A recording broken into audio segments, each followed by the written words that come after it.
বন্ধুরা আমরা তো এখন অলরেডি ইন্ডিয়ায় ঢুকতেছি। দেখছো বন্ধুরা কত সুন্দর ভিউ, হাইকিং করতেছি আমরা।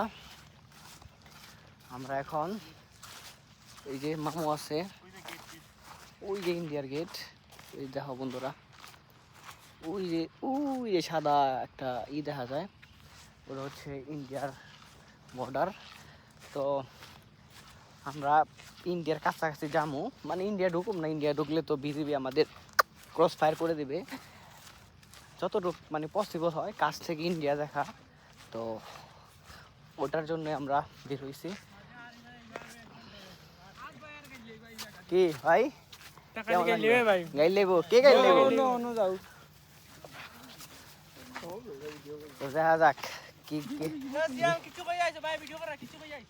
বিজেপি কি ভাই কিছু বলবেন? বিজেপি কিছু বলছে?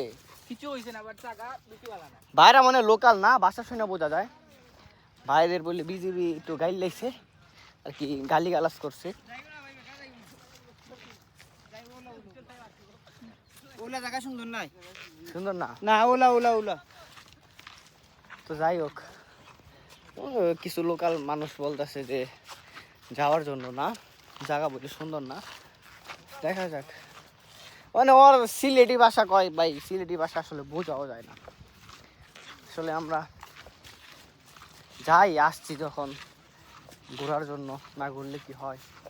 দেখি দেখি সুন্দর হোক বা না হোক, স্পটে তো আমাদের যেতে হবে, তাই না? তো কিছু ভিউ দেখেন, এই যে দেখেন, এই মামু কালো হয়ে গেল গেছে একদিন। এই তো ইন্ডিয়া, ওই ইন্ডিয়া কিছু বলবা?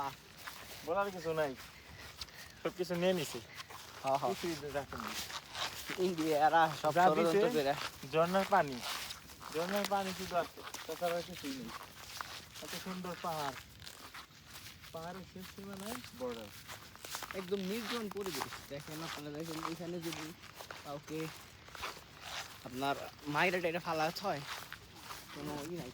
বিজিবি বিএসএফ দা বড়া তোমার মাইরে ফালাইতে দিবে না, তা ঠিক আছে, বিজিবি বিএসএফ আছে, এর কারণে সবাই সতর্ক থাকে, কিন্তু অনেক নির্জন। বাইরে ভাই কি অবস্থা রাস্তাঘাটের।